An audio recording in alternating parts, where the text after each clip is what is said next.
오늘은 복음 강설 시간으로 지난 시간에 이어서 우리가 계속 연속 주제로 말씀을 보려고 합니다. 제가 서판까지 동원해 가지고 주일 오전에는 보통 서판을 안 쓰는데 이렇게 하는 건 조금 듣기가 여러분들이 아무래도 서판이 있으면 듣기가 좀 더 수월하시기 때문에 제가 이렇게 사용을 하는 거고요.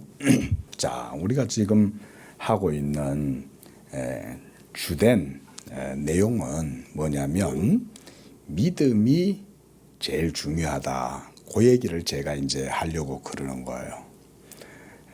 그래서 제가 무슨 철학 얘기도 여러분께 좀 드리고 또 뭐 저번에는 무슨 태극 이야기도 드리고 뭐 변증법 이야기도 드리고 이러다 보니까 뭐 설교에 저런 얘기를 하나.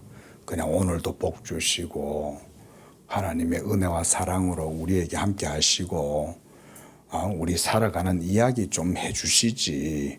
뭐 저런 얘기를 자꾸 하냐.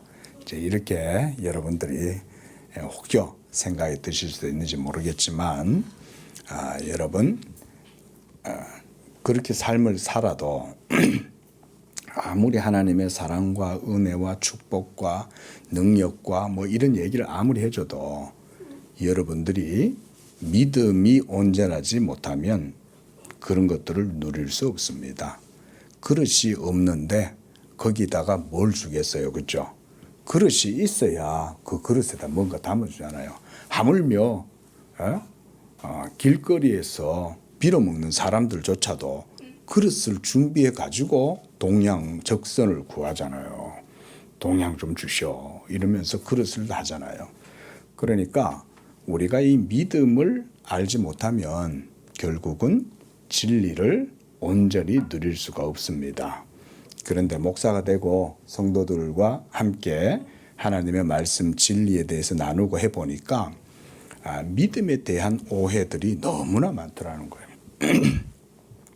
제가 뭐 비록 종종 말씀드리긴 해도 믿음은 사람에게서 나오는 게 아니에요.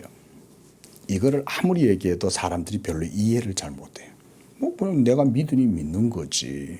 내 속에도 믿음이 있고 불교에도 믿음이 있고 가톨릭도 믿음이 있고 이 세상에 종교 없는 사람 어디 있어. 이러다 보니까 요즘 종교다원주의라는 게 생겼죠. 종교다원주의라는 것은 뭐냐면 진리는 기독교에만 있는 게 아니라 모든 진리는 하나로 통한다. 관악산 꼭대기로 올라가는 길은 저쪽 인원동에서도 올라갈 수 있고 서울대학에서도 올라갈 수 있고 시흥에서도 올라갈 수 있고 안양서도 올라갈 수 있고 과천서도 올라갈 수 있어. 그런데 모든 것들이 기어 올라가 보면 결국 진리에 도달해. 그런 게 종교다원주의죠. 그러니까 너들 종교만 진리가 있다거나 참된 믿음이라고 말하지 마라. 여러 종교들이 있고 저들도 다 믿음이 있어. 왜 너들만 독단적으로 그렇게 주장해? 라는 게 마귀의 아주 주된 전법이죠. 여러분 맞는 것 같이 느껴질 때가 있습니다. 하나님의 말씀과 무엇보다 참된 믿음이 없으면 이런 논리가 그럴듯해 보여요.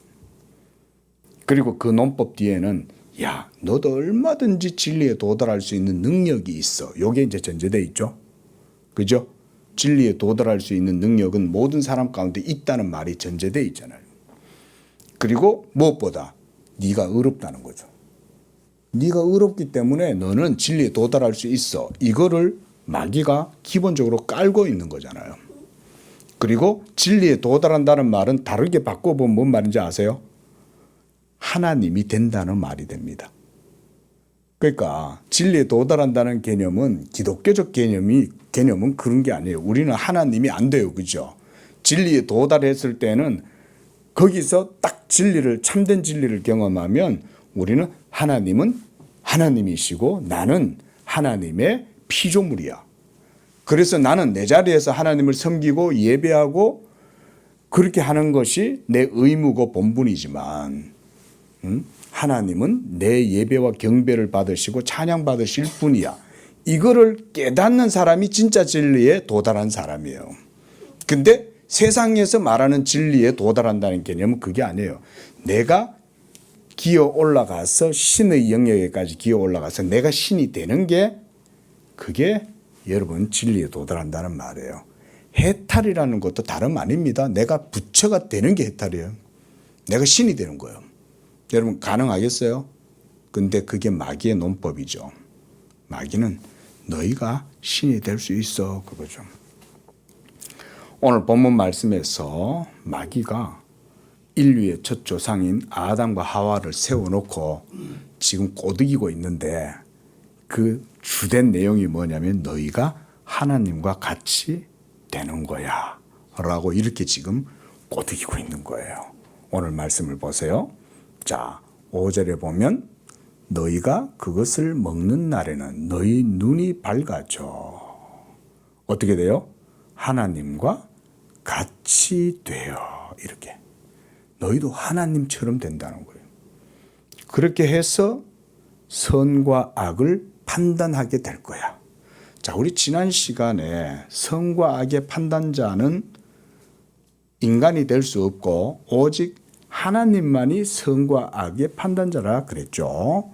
그러면서 우리에게 있어서 선이라고 하는 것은 다름 아니라 하나님의 말씀을 믿는 것, 그게 바로 우리에게 있어서는 선이에요. 우리는 선한 존재가, 우리는 선 그 자체가 될 수 없어요. 선 그 자체는 오직 절대선인 최고선, 절대적 최고선인 하나님만이 오로지 선이 되시죠. 그렇죠? 자, 이런 얘기들을 우리가 지난주에 했습니다. 이제 오늘은 그래서 선악의 판단, 이것이 바로 비극의 시작이다. 바로 그 현장이 창세기 3장이에요. 인류가 이와 같이 비참하게 삶을 살아가고 그 안에서 저주스러운 한스러운 탄식 섞인 이런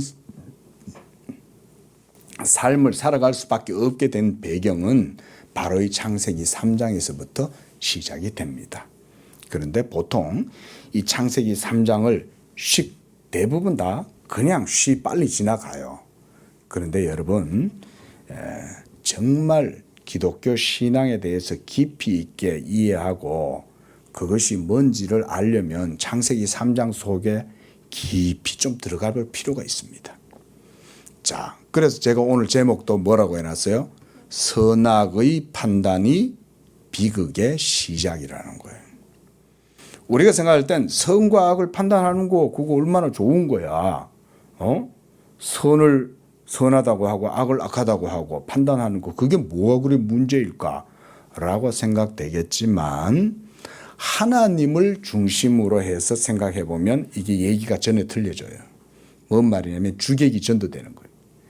원래 선과 악의 진정한 절대적인 판단자는 하나님이시죠. 근데 이제 인간이 그 일을 하게 되었다는 거예요. 인간이. 그러니까 그 자체가 벌써 뭔가 문제가 생기는 거예요. 그러면 이게 얼마만한 인류 모든 전체 생과 삶에 파급 효과를 미치냐. 저는 그걸 그래서 저주다라고 말하는 거예요. 그게 저주다. 판단하는 것 자체 속에 벌써 저주가 같이 작용하고 있는 거예요. 지금 그냥 제가 오늘날 예를 들어서 이런 거죠. 우리가 예전에 동서냉전 시대 때, 그죠? 벌써 좌파 우파 나뉘어지고 또 동독 서독 나뉘어지고 남쪽 북쪽 나뉘어질 뿐 아니라 우리 사회 속에도 어때요? 전라도 경상도 나뉘어져 있죠. 진보 보수 나뉘어져 있죠. 보수에 속한 사람은 내가 선이다 생각하고 진보에 속한 사람들은 자기가 선이라고 생각해요. 자, 그런데 어디에 선이 있을까요? 하나님의 기준으로 한번 봐요. 하나님의 기준으로 안 보니까 사람들이 그 선악의 판단 논리를 못 벗어나는 거예요. 근데 하나님의 기준으로 보라 그러면 다 기분 나빠해. 내가 보니까 그래. 이 하나님 말씀을 전해보니까 인간이 악해가지고 하나님 중심과 기준으로 보세요. 이렇게 얘기하면 그게 싫은 거야. 그냥 하나님이 싫은 거야. 보수 진영에 속한 사람도 하나님이 싫어. 진보 진영에 속한 사람도 하나님이 싫어. 둘 다 하나님을 싫어해. 여러분 예수 믿는 분들은요, 그 중간에서 지혜를 잘 발휘하셔야 됩니다. 그러지 않으면 우파에 쏠리고 그러지 않으면 좌파에 쏠려요. 그래서 하나님 앞에서 죄를 짓는 거예요. 명심하세요. 이 설교 들으시는 모든 그리스도인들 명심하세요. 우리는 좌도 아니고 우도 아니라 하나님 편에 서 있어야 돼요. 근데 그게 어려운 거야. 그리고 하나님 편에 서 있으라고 하면 기분 나빠. 왜 나는 우편이고 나는 이쪽 얘기하고 있는데 왜 나보고 하나님한테 서래? 아니 나는 이쪽 얘기하는데 왜 하나님한테 서래? 그러니까 둘 다 기분 나빠해. 자, 둘 다 악해요, 선해요? 둘 다 악해요, 선해요? 어린이도 대답하잖아요. 둘 다 악한 거예요. 그래 놓고는 서로 판단하고 있으니 그게 저주죠. 그리고 그거를 모르고 그걸 벗어날 수가 없는 거죠. 판단의 굴레를 못 벗어나는 거예요.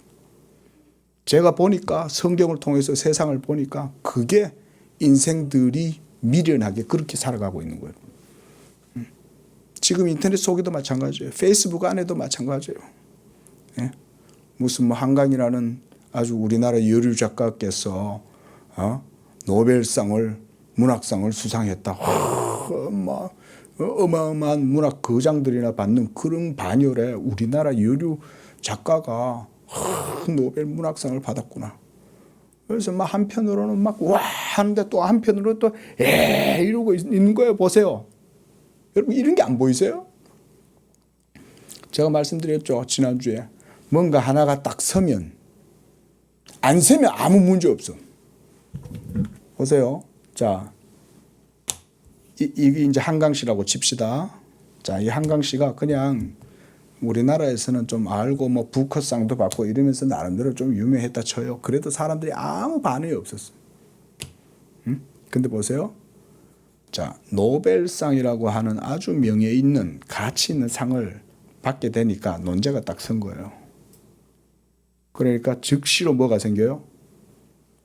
양면으로 나뉘어지죠. 이해되세요? 그러면 누가 양면에 오른쪽이 선해요? 왼쪽이 선해요? 둘 다 악한 거예요. 둘 다. 하나님의 기준으로 보면 둘 다 악한 거예요. 하나님의 기준에서. 왜냐하면 판단하시는 분은 하나님이잖아요. 근데 이쪽 있는 사람들은 이쪽을 판단하고 이쪽 있는 사람들은 이쪽을 판단하는 거예요. 여러분 이러고 있으면서도 자기네들이 다 의롭다고 생각하고 있는 거예요. 자, 그래서 제가 늘 하나 드리는 말씀이 있습니다. 따라합니다. 하나님의 자기 변증. 하나님의 자기 변증. 하나님도 자기를 변론하시는 거예요. 그러니까 하나님은 자기를 어떻게 변론하실까요? 무엇으로 변론하셨어요? 자, 제가 얘기했죠. 성경의 답은 모두 물으면 뭐라고 그러면 된다고?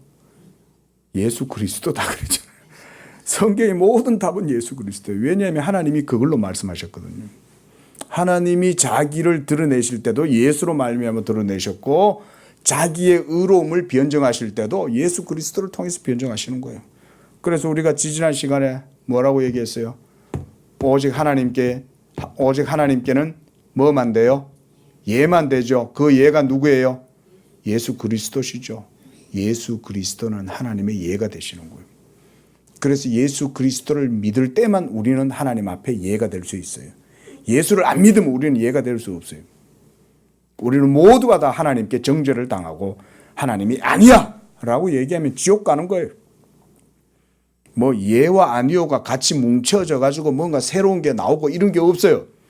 그래서 제가 변증법이라든가 동양의 태극 사상들을 굳이 구차하게 지저분한 철학이잖아요. 여러분 하나님도 안 믿고 그런 철학을 왜 이 거룩한 설교 시간에 여러분들에게 소개를 하겠어요.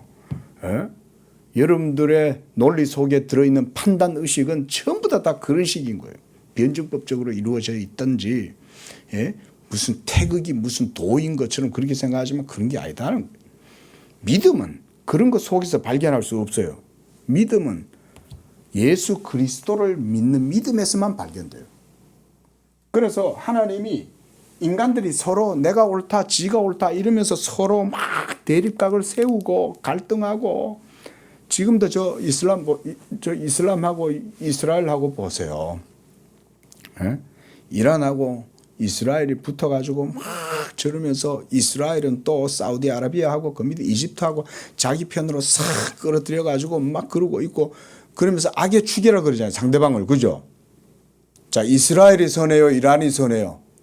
우리는 여러 가지 면에서 이스라엘이 좋다고 편을 들겠죠. 정치적으로. 그건 정치적인 셈법이에요. 하나님의 기준으로 보라 이 말인 거예요. 하나님의 기준으로. 하나님께서 왜 이스라엘 백성들에게 율법을 주셨냐면 율법 이외에는 하나님의 판단과 의로우심을 알 수 없기 때문에 율법을 형식적으로 주는 거예요. 그래가지고 우리로 하여금 하나님의 의를 배우게 하는 거예요. 하나님의 의를. 하나님의 의를 배우게 해서 그 앞에서 모든 입을 닫고 그랬어요. 왜 성경이 모든 입을 닫으라 그래요? 좌파도 입 닫아, 우파도 입 닫아 이 말인 거예요. 하나님 앞에서는 전부 입 다물어 이 말인 거예요.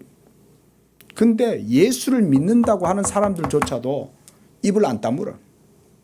하나님의 판단이 여기 있는 게 아니고 하나님의 판단은 이 위에 있어요. 이 위에. 근데 제가 그래서 이런 설교를 통해서 여러분들에게 지금 우리의 믿음은 어디에 있냐? 우리의 믿음은 우측도 아니고 좌측도 아니에요. 우리의 믿음은 하나님이 말씀하신 예수 그리스도, 예수 그리스도에게만 우리는 예가 있고 예수 그리스도를 믿는 믿음에만 우리의 의로움이 있어요. 여러분 이런 게 진리입니다. 복음이라는 건 이런 거예요. 복음은 어느 쪽에도 안 속해요.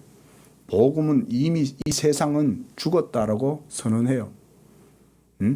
주여 제가 저희 아버지를 장사하고 난 후에 주님을 따르도록 허락해 주세요. 그랬더니 야야 죽은 아버지는 죽은 자들이 장사 지내게 냅두고 너는 나를 따라. 내가 생명이야. 예수님이 그렇게 말씀하시죠. 이 세상에 있는 모든 것들은 다 죽은 것 속에 있는 거예요. 뭐 한강 작가가 제가 이제 책을 주문해 놨어요. 이슈가 되니까 목사니까 한번 또 읽어봐야죠. 그래야 할 말이라도 있지. 근데 대충 이렇게 봐도 안 봐도 분명한 명제가 있어요. 안 봐도. 뭐냐면 이 세상에 있는 모든 문학은 죽은 영혼을 살릴 수 없어요. 하물며 율법조차도 죽은 영혼을 살릴 수 없는데 사람의 문학적 글쓰기와 재치가 사람의 죽은 영혼을 살릴 수 있겠어요? 안 그래요? 그러니까 안 봐도 뻔한 거예요. 어떻게 보면. 그런데 이제 그 내용을 파악하려니 책을 봐야 되는 거지. 뭔 말 하나. 해밍웨이를 읽는다고 해서 세상이 변화됩니까? 셰익스피어를 읽는다고 여러분 유럽이 1, 2차 세계대전을 안 했겠어요? 영국이 세계대전을 일으키고 막 그렇게 했겠어요? 셰익스피어가 그렇게 대단해도? 자, 먼저 1절을 한번 보겠습니다. 자, 뱀은 여호와 하나님이 지으신 들짐승 중에 가장 간교하고 이 뱀이 여자에게 이렇게 말해요. 자, 하나님이 참으로 너희에게 동산 모든 나무의 열매를 먹지 말라 하시더냐. 자, 마귀가 어떻게 인류 가운데 파고 들어와 가지고 인류를 사망, 멸망 가운데로 이끌어 가는지를 여러분들이 오늘 잘 보시기를 바랍니다. 자, 하나님이 말씀하신 그대로가 참이죠. 참이란 하나님이 말씀하신 것만 참이에요. 이것을 우리가 항상 여러분이 꼭 기억하세요. 하나님이 말씀하신 그것이 참인데 지금 마귀가 뭐라고 이제 말 실타래를 어떻게 풀어내냐면 이렇게 풀어내요. 1절에서 요 내용이에요. 예? 야, 하나님이 참으로 진짜 이렇게 얘기했죠. 너희한테 동산 모든 나무의 열매를 먹지 말라 그랬어? 자, 하나님이 뭐라고 말씀하셨어요? 그렇죠. 오늘 어린이가 잘하네요. 동산에 있는 모든 것들은 다 먹어도 되지만 동산 중앙에 있는 선악을 알게 하는 나무의 열매는 먹지 마라. 먹으면 진짜 죽는다 라고 이렇게 계명을 주신 거죠. 근데 마귀는 뭐라고 이제 실타래를 싹 이렇게 이제 풀어나가냐면 동산 모든 나무의 열매를 먹지 말라고 하나님이 했어? 라고 질문을 하는 거예요. 자, 질문을 하면 그 다음 뭘 해야 돼요? 대답을 해야죠. 대답을 하려면 어떻게 해야 돼요? 생각을 해야죠. 그죠? 여기에 마귀가 탁 파고 들어오는 겁니다. 생각을 할 때. 그 생각에 그 갭을 딱 치고 들어오는데 하와가 어떻게 생각했어요? 자, 2절을 보세요. 여자가 뱀에게 말하되 동산나무의 열매를 먹을 수 있으나 동산 중앙에 있는 나무의 열매는 하나님의 말씀에 너희는 먹지도 말고 만지지도 말라 너희가 죽을까 하노라 하셨다 그랬어요. 여기에 마귀가 빈틈을 정확하게 파고 들어간 거예요. 죽을까 하노라. 자, 이 죽을까 한다. 요 말의 원어적 의미는 펜, 히브리어로 펜이란 말은 뭐 혹시 그렇게 될까봐 이런 의미예요. 예? 혹시 그렇게 될까봐. 그러니까 영역본에 보면 lest ye die 이렇게 돼 있어요. lest ye die라는 말은 그대로 혹시 뭐 할까봐 이런 의미예요. 그런데 하나님은 뭐라고 말씀하셨어요? 필히 반드시 죽는다 그랬죠. 반드시 죽는다고 말씀했는데 여자는 뭐라고 대답했어요? 혹시 죽을 수도 있어 라고 말씀했다. 말하자면 이런 거예요. 그래서 요 말을 딱 하자마자 마귀가 치고 들어오는 것입니다.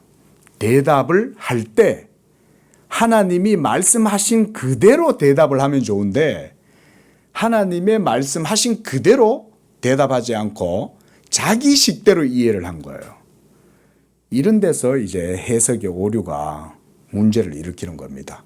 그러니까 마귀가 옳다크니 하고 탁 잡아채는 거예요.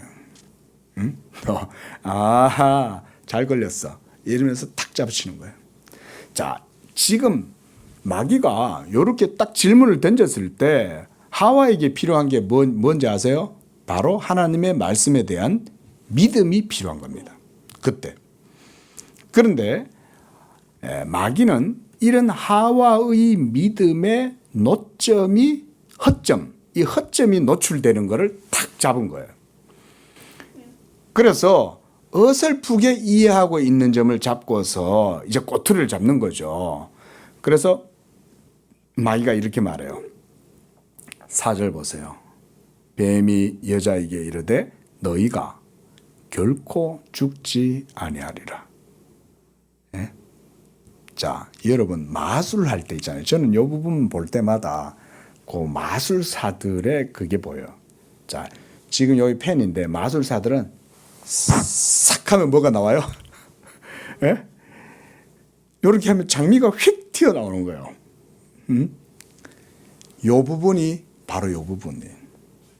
하나님이 참으로 죽는다고 그랬는데 죽지 않는다라고 바뀌는 부분이 이 부분이에요. 그 손은 눈보다 빠르다. 여러분 아세요? 타짜 영화 보면 다 그러잖아요. 손은 눈보다 빠르다.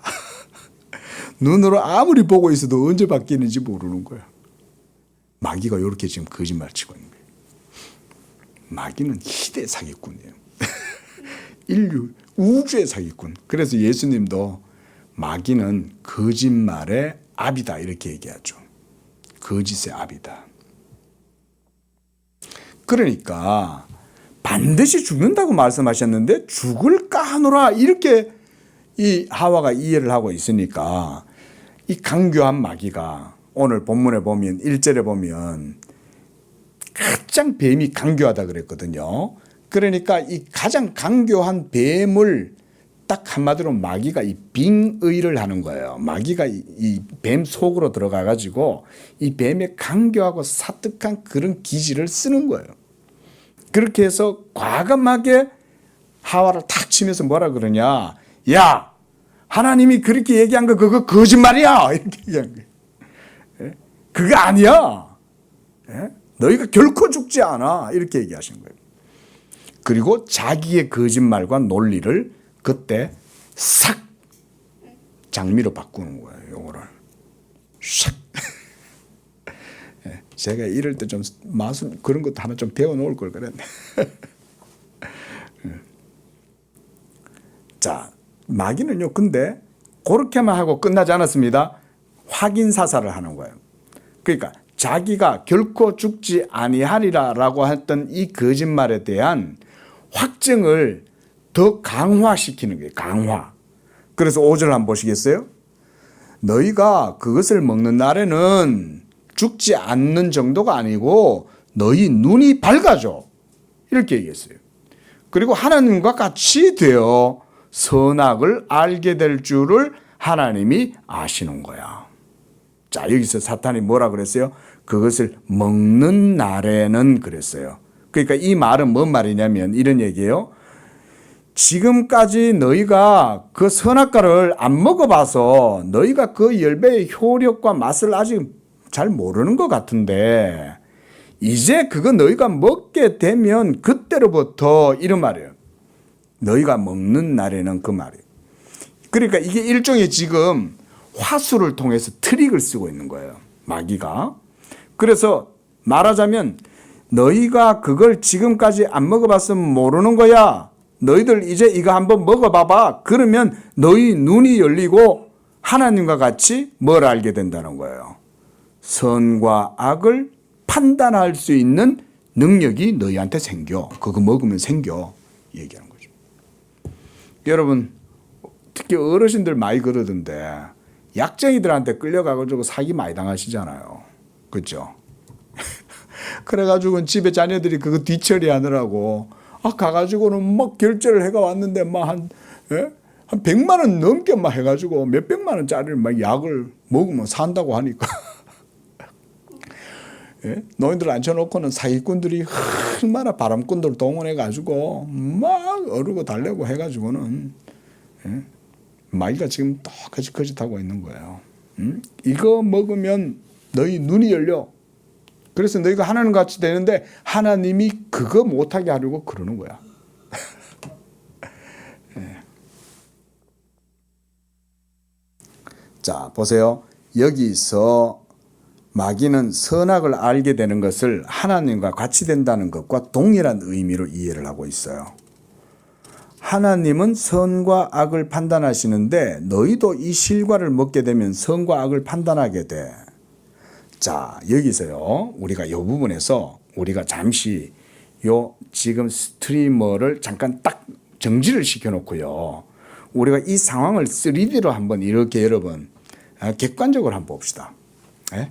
여러분 요즘 홀로그램 있잖아요. 홀로그램은 이렇게 전후 좌우로 전방위적으로 이렇게 다 볼 수 있잖아요. 한번 봅시다. 이 상황을. 자, 원래 하나님께서 창조하신 세계에 선이 있고 또 악도 같이 있습니까? 없죠. 그럼 뭐만 있었어요? 예, 선한 것만 있었죠. 좋은 것. 예? 선한 것들만 이 세계에 가득했어요. 만약에 악이 같이 있다고 생각한다면 무슨 문제가 생깁니까? 하나님이 악을 창조하신 게 되잖아요. 그렇죠? 그러면 이게 문제가 생기는 거예요. 하지만 하나님이 창조하신 모든 것은 그 자체로 선한 것이다. 디모데전서 4장 4절에 우리가 봤습니다. 그렇죠? 하나님이 지으신 모든 것이 선함에 감사함으로 받으면 버릴 것이 없나니 그랬어요. 참 저는 우리나라 사람들이 그래서 뛰어난 게 뭐냐면 외국 사람들은 고구마 줄거리 같은 거 안 먹습니다. 예? 여러분 들깻잎 같은 거 안 먹습니다. 외국 사람들. 또 쑥 같은 거 안 먹습니다. 근데 희한하게 조선 사람들은 어디서 그런 걸 먹으면 되는 줄 알고 온갖 땅에 나오는 약재들, 채소들을 막 어디서 서양인들은 먹어보지도 못한 것들을 한국 사람들은 막 먹는 거예요. 예? 드럽 이런 거 있잖아요. 드럽 이런 거. 그게 이제 의학을 하시는 분들은 그러다. 그게 이제 독소가 있다는 거예요. 그 독소가 있는데 한국 사람들 그걸 어떻게 먹어요? 생으로 안 먹죠. 찌거나 데쳐가지고 먹죠. 한국 사람들 대단해요. 하나님이 지으신 모든 것 가운데 버릴 게 없어요. 모든 게 선하게 보면 다 선하게 쓸 수 있고 다 좋은 거예요. 버릴 게 없어요. 심지어 비소조차도 버릴 수 있습니까? 비소도 쓰잖아요. 비소도 선하게. 예? 그 함부로 먹으면 사람이 치명적이죠. 근데 그런 비소조차도 하나님이 지으신 건데 그걸 선하게 쓰면 선하게 쓸 수 있는 거예요. 지난 설교에서 제가 선과 악을 판단하는 절대 기준은 하나님의 말씀 외에 없다 그랬고요. 그러니까 지금 마귀가 하나님과 너희가 같이 된다고 하는 말은 선과 악을 판단하는 주체가 이제 하나님이 아니라 너희가 그 주체가 된다. 이런 말이 의미입니다. 이게 바로 마귀의 트릭이에요. 그러니까 영광을 받아야 될 하나님께 영광을 드리지 않고 너희가 하나님과 같이 되어서 하나님 자리에 설 수 있다라고 하는 게 가장 큰 트릭인 거예요. 모든 세계는 하나님의 말씀으로 지은 바 되었고 그래서 지은 것이 말씀이 없이는 된 것이 하나도 없다. 믿습니까? 이렇게 말씀했죠. 그렇죠? 지은 모든 것. 그래서 저는 여러분들께 이렇게까지 말씀드리는 거예요. 이 컵을 이루고 있는 물질적인 구성 요소인 이 돌, 이거 이제 불에 구웠겠죠. 이 진흙, 분자, 원자, 그 하나 속에 있는 그 원자의 물리적 법칙도 하나님이 만든 거예요. 그렇게까지 이해하라는 거예요. 그래서 우리가 살아 숨쉬고 살아가는 이 모든 우주 만물, 땅, 질서 어떤 것도 하나님이 지었지 않은 것이 없어요. 모든 것은 다 하나님이에요. 그리고 그 모든 것들은 다 하나님의 말씀에 의해서 지은 바 된 거예요. 이거 중요한 겁니다. 그냥 아멘 정도 하고 지나가면 안 돼요. 그래서 우리는 도대체 그 말씀이 어느 정도로까지 모든 세계를 창조하셨냐. 그런 원자 하나 속에 작동하는 핵과 전자의 운동과 그 속에 있는 또 양자, 우리가 업커크, 다운커크 그러잖아요. 퀀텀 메카닉스까지도 우리는 하나님의 말씀의 작용이고 지혜이고 능력이다라고 봐야 돼요. 제가 그래서 그런 것들을 여러분들에게 자주 그렇게 강조를 드리는 겁니다. 그리고 우리는 어떻게 해요? 믿음으로 모든 세계가 하나님의 말씀으로 지어진 줄을 아나니 그랬죠. 그렇죠? 믿음으로 모든 세계가 하나님의 말씀으로 지어진 줄을 우리가 아나니. 우리가 지난주에 히브리서 강해 때 그걸 봤습니다. 그렇죠? 믿음으로 보는 거예요. 믿음이 아니면 하나님이 창조하신 모든 세계를 이해할 수 없어요. 근데 믿음으로 말씀을 믿고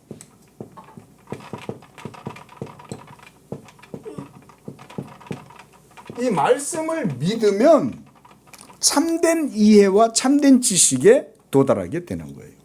근데 대부분 이 세상의 철학자들뿐만 아니라 과학자들도 그러고 모든 사람들이 지식을 구성할 때 어떻게 구성합니까? 믿음으로 구성합니까? 이성으로 구성합니까? 이성으로 구성하죠. 왜냐하면 내가 나보니 내가 있었고 살다 보니 세상에 있는 거고 뜨거운 불은 뜨겁게 단 것들은 함부로 만지면 안 되고 드라이 아이스도 함부로 만지면 안 되더라. 이런 건 이제 경험적으로 알게 되는 거죠. 그뿐만 아니라 이제 철학자들은 세계 만물의 기원이라든가 본질적인 것들, 행위사학적인 것들을 또 연구하겠죠. 왜냐하면 그걸 해명을 안 하면 살 수가 없는 거예요, 사람은. 우리가 삶을 살아가긴 살아가는데 뭐 때문에 살아가는지 해석을 해줘야 되잖아요. 그죠?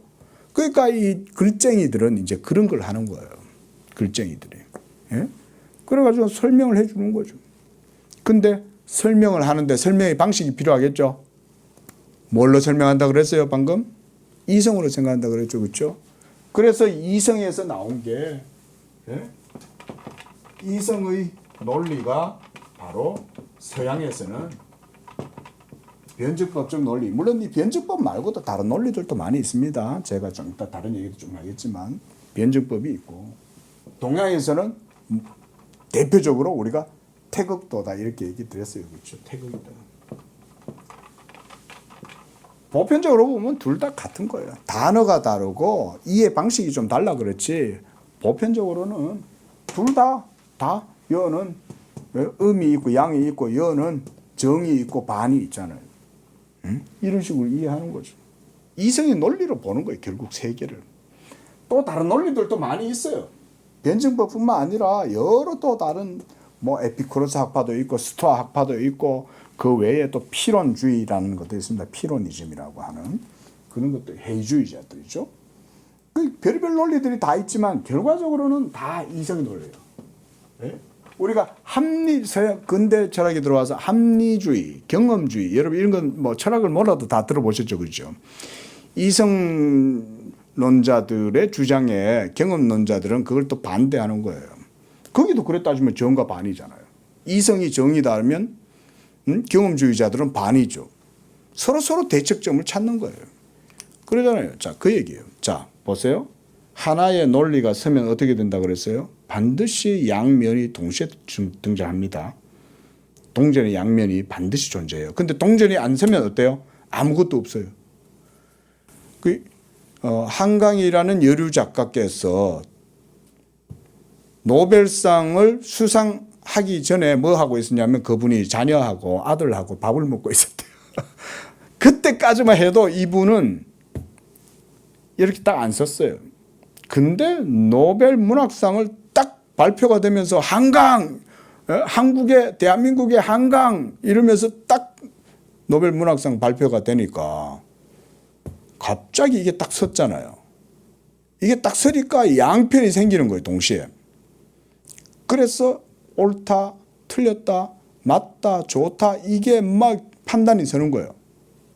자, 요걸 보고 회의론자, 고대의 우리가 철학자들 중에 회의론자 그러면 이제 섹스투스 엠피리쿠스라는 사람이 있어요.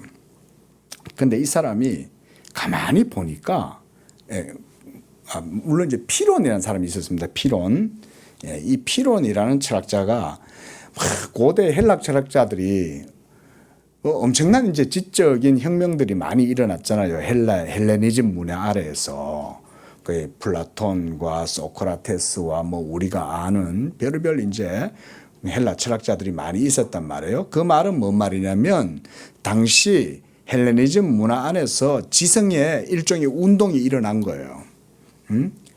문예혁명이 일어난 거예요. 말하자면 문예혁명이. 그러다 보니까 막 철학자들의 논의가 엄청나게 많이 발전했는데 근데 이 사람은 이 말하고 저 사람은 저 말 하더라 이거예요.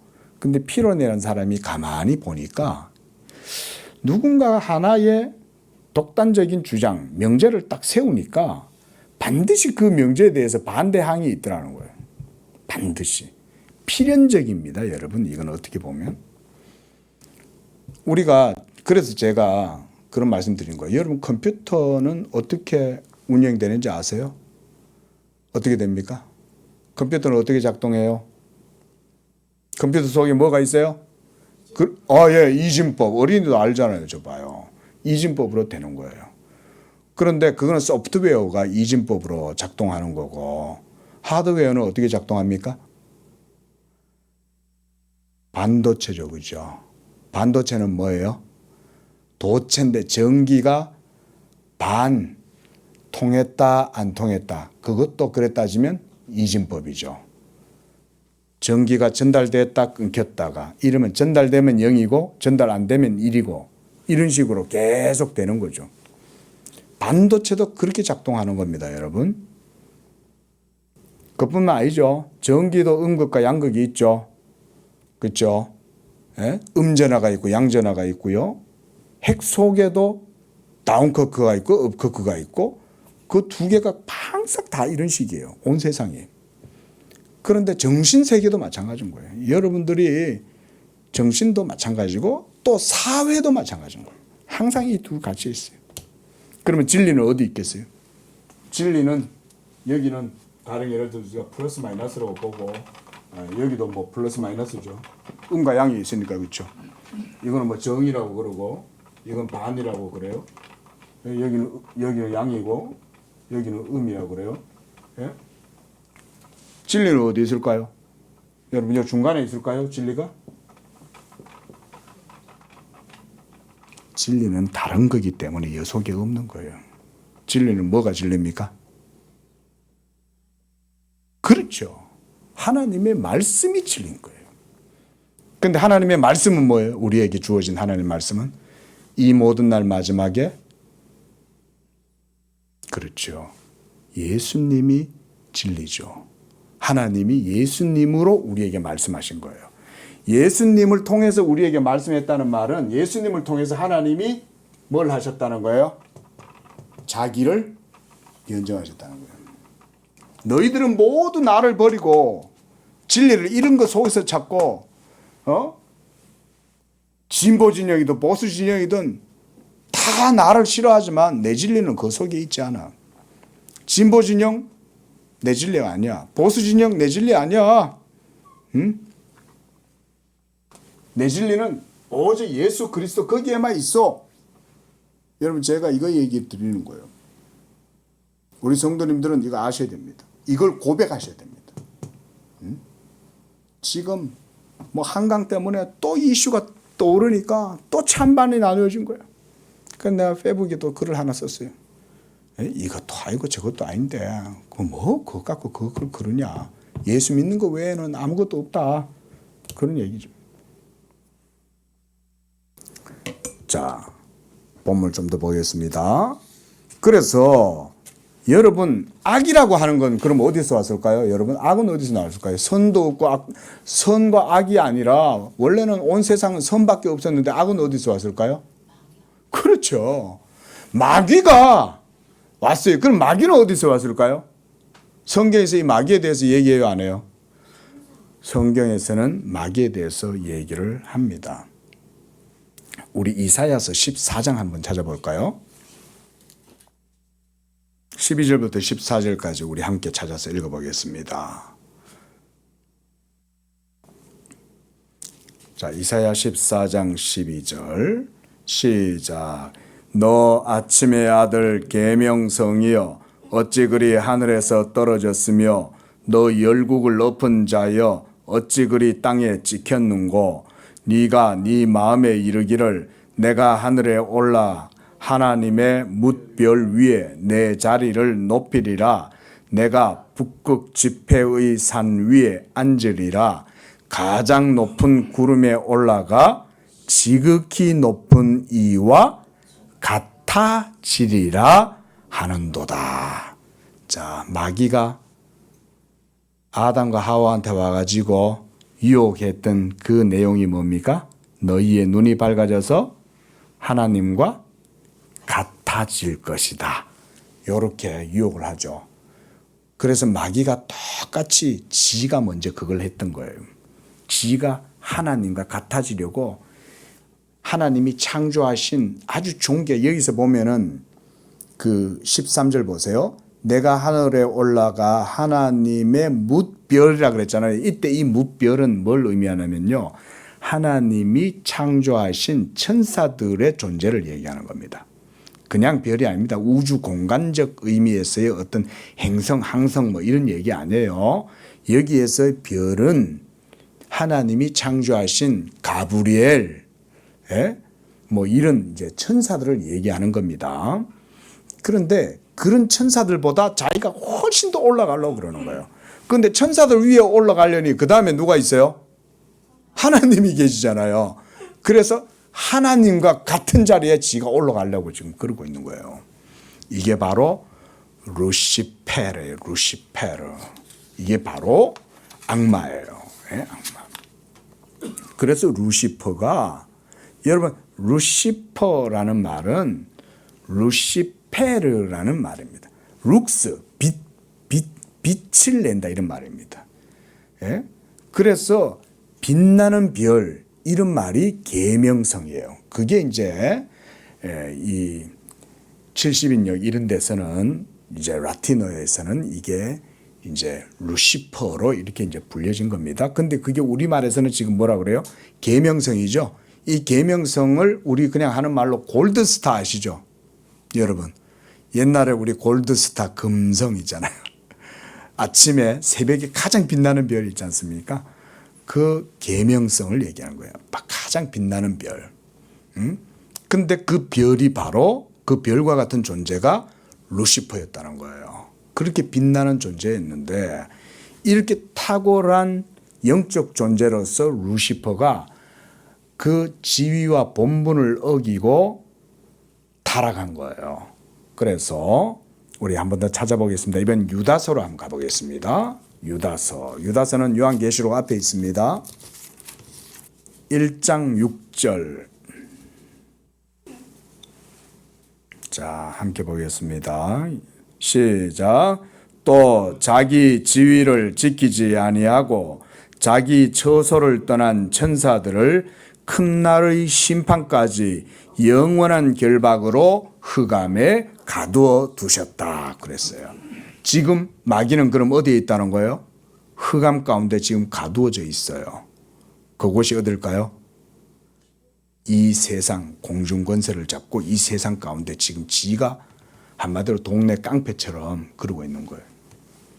원래 주인은 하나님인데 자기가 이 세상 가운데로 지금 내던져져 가지고 하나님께로부터 위로부터 꺼져 이러니까 하나님께서 그러니까 마귀가 지금 어디에서 지금 활동하고 있냐? 이 세상의 공중 권세를 잡고 있어요. 그래서 지금 온 세상을 이렇게 격동시키는 거예요. 지금도 마귀의 요논법은 사용됩니다. 자, 하나에 딱 요걸 세우고 둘로 나누고 서로 싸우게 하고 분열하게 하고 하나가 되지 못하게 해요. 그 가운데 전쟁을 합니다. 온 세상이 그 전쟁에 동참합니다. 그렇게 해서 서양에서는 1, 2차 세계대전이 터지고 동양에서는 대동아 전쟁이 터진 거예요. 태평양 전쟁이. 온 세상을 전쟁의 수렁텅이로 빠뜨려 버리는 거예요. 미국 동서냉전 시대도 보세요. 미국하고 소련하고 서로 위성 먼저 만들고 우주선 먼저 만들자 이러면서 서로 그렇게 대척점으로 서 있잖아요. 그 자체가 저주인데 사람들은 그거 모르죠. 나는 미국 편이야. 나는 소련 편이야. 이러면서 다들 그러고 있는 거 아니에요? 근데도 내 편에 속한 사람이 자기가 의롭다고 생각하죠. 미국 놈들 나쁜 놈들이에요. 양키고 홈. 그렇게 떠들고 또 반대편에 서 있는 사람들은 또 반대를 얘기하고 여러분 이런 게 저주인 거예요. 저주. 예수가 없으면 하나님이 말씀하신 이 예수 그리스도가 없으면 모두가 다 이 아담이 저질렀던 그 선악을 판단하는 이 판단의 저주 아래에서 모두가 다 삶을 살아가는 것입니다. 6절 말씀 보겠습니다. 자, 여자가 그 나무를 본즉 먹음직도 하고 보암직도 하고 지혜롭게 할 만큼 탐스럽기도 한 나무다 그랬습니다. 자, 여러분 이것이 바로 유혹에 넘어가는 거예요. 탐스럽게 보인 거예요. 그리고 거짓말이 이렇게 속는 겁니다. 하나님의 말씀을 듣지 않으면 우리는 늘 이렇게 실패하고 넘어집니다. 하나님의 말씀은 같이 이 중간에 없어요. 여러분 이 중간에 있는 게 하나님 말씀 아니에요. 정반이 있고 좌파가 있고 우파가 있으면 그 중간에 하나님 말씀이 있고 이런 게 아니에요. 하나님의 말씀은 그 위에 있어요. 그 위에 넘어서 있어요. 그래서 그 하나님의 말씀에 도달하려면 이 하나님의 말씀에 도달하려면 어떻게 해야 돼요? 뭐가 없으면 안 돼요? 믿음이 없이는 이 하나님 말씀에 도달할 수가 없어요. 오직 예수 하나님이 보내신 자 이 모든 날 마지막에 우리에게 아들로 말씀하신 그 하나님의 말씀 예수 그리스도를 믿을 때만이 이 참된 진리 참된 말씀에 대한 제가 조금 전문적으로 인식 또는 이해 여기에 도달할 수 있어요. 그래서 여기서 참된 지식이 나오는 거예요. 참지식. 예수 그리스도를 보는 자는 아버지를 보는 것이요. 예수 그리스도의 말씀을 듣는 자는 아버지의 말씀을 듣는 것이요. 예수 그리스도로 말미암지 않고서는 하나님께로 나아갈 수 없느니라. 예수만이 진리인 거예요. 진리는 이런 것 속에도 없고 여기도 없어요. 제가 이거 얘기하려고 그러는 거예요. 이거 뭐 따져봐도 별것도 아닌 거 이런 거 뭐 시시껄렁한 거. 예수 그리스도를 아는 지식과 지혜 이외에는 모든 것들은 이런 것들은 다 배설물이에요. 제가 배설물 설명한 거예요. 배설물. 이런 거 다 배설물이에요. 그리스도 예수를 아는 지혜와 지식 안에서 자라가라.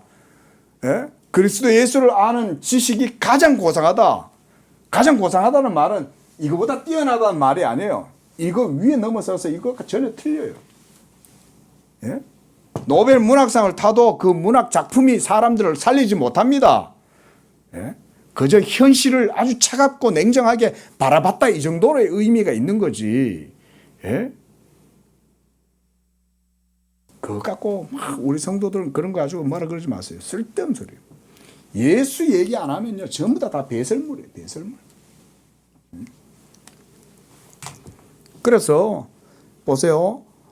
자, 탐스럽게 된 거죠. 왜 여러분 탐스러웠을까요? 원래 선악과 이외에 다른 나무들도 많이 있었죠. 그렇죠? 그런 것들도 모두가 다 먹을 만하고 보암직할 때 아름다웠을 거 아니에요. 그렇죠? 그런데 왜 지금에 와서야 탐스럽게 됐을까 이 말인 거예요. 뭐 때문일까요? 그것은 믿음을 버리고 거짓을 따르기로 했을 때 하나님 외에 다른 것을 더 갖기를 원했다는 거예요. 자, 하나님만 있으면 되죠. 맞잖아요. 그죠? 하나님만 있으면 되잖아요. 근데 마귀의 유혹을 받고 눈이 삐뚤어지니까 그때부터 하나님 외에 다른 걸 더 갖고 싶어지는 마음이 생겼기 때문에 탐욕이 생긴 거예요. 하나님이 이 세상에 모든 걸 다 주셨잖아요. 하나님이 안 주신 게 어디 있어요. 그죠? 근데 탐욕을 부를 게 뭐 있어? 자, 부모님, 저희가 이제 어릴 적에 어머니가 라면땅이래, 라면땅. 여러분, 라면땅 아세요? 어르신들은 다 아시죠? 라면땅을 딱 사갖고 뽀빠이 라면땅 사가지고 어떻게 하냐면, 그렇게 딱 어머니가 식칼을 들고 와가지고 도마 위에다 올려놓고는 정확하게 우리가 보는 앞에서 4등분을 해요. 우리가 이제 사형제니까 4등분을 딱 해갖고 하나씩 나눠주는 거죠. 어차피 그 안에서 다 먹는 거예요. 그렇죠? 4등분 해가지고 그 한 몽지를 가지고 나눠 먹는데 그걸로 만족해야지. 응? 남의 떡이 더 커 보이기 시작하는 거고 훔쳐먹고 몰래 먹는 떡이 더 맛있고 이제 이렇게 되는 거죠. 그게 탐스러워서 그런 거예요. 여러분 그 탐심이 어디서 나오겠어요? 하나님보다 높아지려는 마음이 자극하니까 그 선악과가 탐스러워 보이는 거예요. 탐스러워 보이는 거예요. 응? 이렇게 탐욕을 부리면서 이들은 하나님의 말씀을 어기게 되었어요. 이제 7절 보세요. 그들의 눈이 밝아져 자기들이 벗은 줄을 알고 무화과 나무 잎을 엮어 치마로 삼았다. 자, 실과를 먹고 난 이후 바로 여기서부터 이제 비극이 그날에는 너희가 먹는 날에는 그랬는데 먹는 날에는 그날부터 이제 비극이 시작된 거예요. 여러분 비극의 시점은 거기서부터입니다. 그래서 그들의 눈이 밝아진 거예요. 자, 여기서 눈이 밝아졌다는 말은 뭔 말이냐면 그들이 그 이전에는 멍청하고 순진해 갖고 뭐 아무것도 몰랐다, 눈이 어두웠다 이런 말이 아니에요. 그게 아니라 무슨 말이냐면 새로운 인식이 생겼다 이 말인 거예요.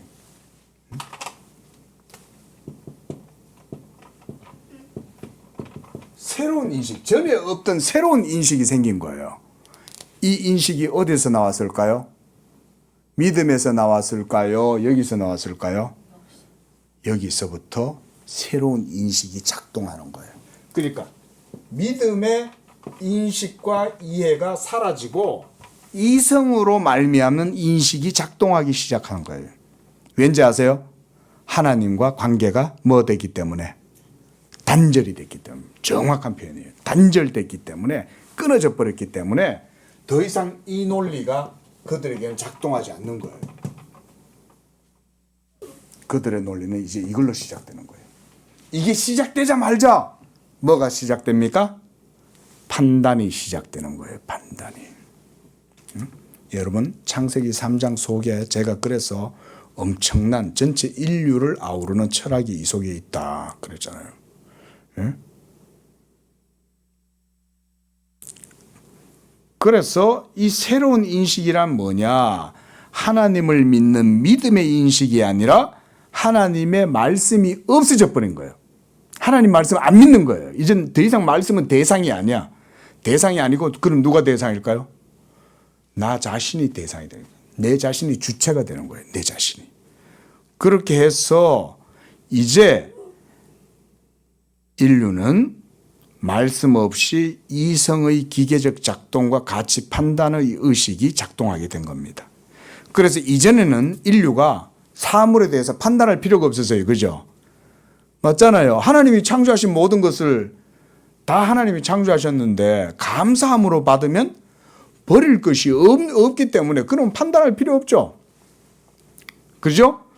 뭐가 선하다 악하다 이거 얘기할 필요 없잖아요. 다 좋은 건데 뭘 판단해.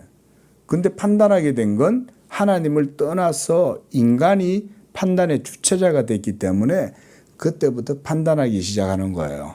근데 인간이 대부분 판단하는 이유는 뭐 때문에 그러냐면 이게 나한테 좋냐 나쁘냐 이거거든요. 여러분 쾌락주의가 뭔지 아세요? 막 이렇게 무슨 뭐 어떤 물리적인 여러분 생물학적인 쾌락 그런 얘기보다도요. 자기한테 좋은 게 쾌락이에요. 자기한테 좋은 거. 근데 여러분 자기한테 좋은 게 뭐예요? 나한테 잘해주고 나를 높여주고 나한테 뭐 하나 더 주고 이러면 그게 좋은 거 아니에요? 사람들에게 있어서 판단의 기준은 딴 거 아니죠. 나한테 좋은 거죠. 근데 나한테 좋으려니 저 사람한테는 뭐가 돼요?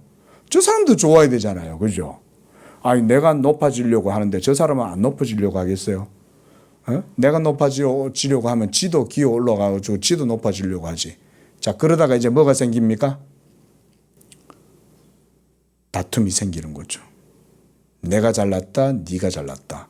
이러면서 서로 판단하기 시작하죠. 그러면 내가 의로워, 이스라엘이 의로워, 이란 불의해. 이스라엘과 그쪽 지역에 있는 사람들은 저 이스라엘은 악해, 우리가 의로워. 이게 비극의 시작이 이래서 지금 온 세계를 뒤덮고 있는 겁니다. 여러분.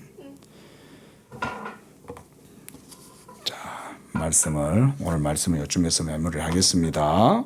자, 그래서 이렇게 하나님을 떠나서 살아가는 사람들이 믿음 없이 말씀을 떠나니까 이런 식의 인식이 가치 판단 가운데서 이제 분열을 일으키는 거예요. 분열. 예? 마치 보세요. 이것도 분열이잖아요. 그죠? 사실 나뉘어져 있잖아요. 이성으로 하니까 분열이 될 수밖에 없는 거예요. 이렇게 되는 거예요. 자, 여기까지 하고 말씀을 나중에 또 보겠습니다. 기도하겠습니다.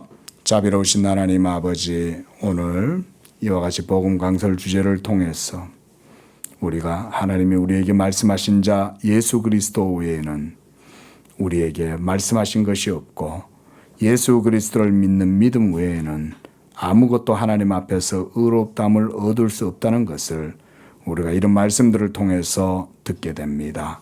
하나님, 우리가 하나님 앞에서 이제 의롭다함을 얻는 것은 하나님의 말씀, 예수 그리스도를 믿는 믿음 외에 없사오니 우리의 믿음을 온전히 예수 그리스도께 고정시키고 그 예수를 믿음으로써 하나님 앞에서 의롭다함을 얻을 뿐만 아니라 성령의 약속을 받고 그래서 그리스도 안에서 이 하나님의 영적 생명을 누려 하나님과 교통하고 하나님의 사랑을 누리고 그 안에서 복음의 참된 평안과 자유와 위로와 안식을 누리는 그런 우리 양재교회 모든 성도들 되게 하여 주옵소서.